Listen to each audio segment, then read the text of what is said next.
সমস্যা একটাই, কেউ আপনাকে রিয়েল লাভ করে কিনা কিভাবে বুঝবেন? ভালোবাসা চোখে দেখা যায় না, অনুভব করতে হয়। কিন্তু অনুভূতি যদি ধোঁয়াশা হয়ে যায়, যদি বোঝাই না যায় সে কি সত্যিই ভালোবাসে নাকি কেবল অভ্যাসে পরিণত হয়েছেন আপনি। আপনার জন্য ভালোবাসার অভিনয় চলছে নাকি ভালোবাসাটা আসলেই খাঁটি? কিভাবে বুঝবেন এটা? কিছু উপায় বলে দিচ্ছি, মিলিয়ে দেখতে পারেন। নাম্বার ১, সে আপনাকে সম্মান করে কিনা। ভালোবাসার প্রথম এবং প্রধান শর্ত সম্মান।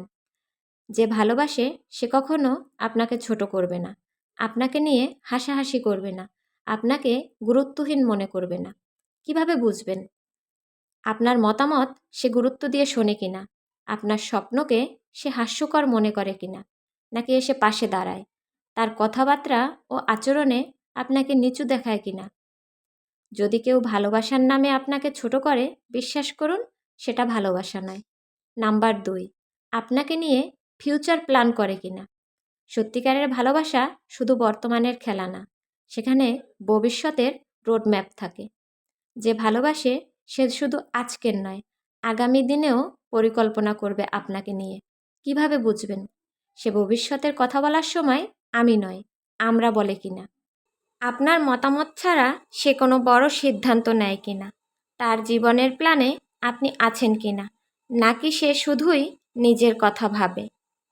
যদি দেখেন সে ভবিষ্যতে আপনাকে কোথাও কল্পনাই করে না, তাহলে বুঝতে হবে সম্পর্কটা কেবল সময় কাটানোর জন্য।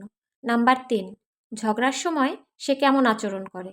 ভালোবাসা মানে কেবল সুখের দিনগুলো নয়, খারাপ দিনগুলোতেও একসঙ্গে থাকা। যে সত্যিকারের ভালোবাসে সে সম্পর্ক ধরে রাখার চেষ্টা করবে। কিভাবে বুঝবেন?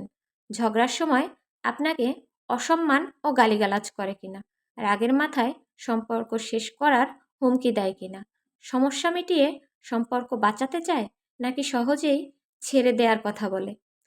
সত্যিকারের ভালোবাসা কখনো ইগোর কাছে হার মানে না। নাম্বার ৪, আপনি তার প্রায়োরিটি কিনা। যে ভালোবাসে সে আপনাকে তার জীবনের গুরুত্বপূর্ণ অংশ ভাববে, শুধু অপশন হিসেবে ট্রিট করবে না। কিভাবে বুঝবেন? ব্যস্ততার মাঝেও আপনার জন্য সময় বের করে কিনা, আপনার সমস্যাকে নিজের সমস্যা মনে করে কিনা, আপনাকে সান্ত্বনা দেওয়া তার দায়িত্ব মনে করে কিনা। যদি সে আপনাকে বারবার অগ্রাহ্য করে, আপনাকে সময় দিতে না পারে, আপনার কষ্টকে অবহেলা করে, তাহলে বুঝতে হবে আপনি তার কাছে বিশেষ কেউই না। নাম্বার ৫, সে আপনাকে বদলে ফেলতে চায় কিনা। ভালোবাসা মানে কি শুধু মনের মতো করে গড়ে নেওয়া? না, ভালোবাসা মানে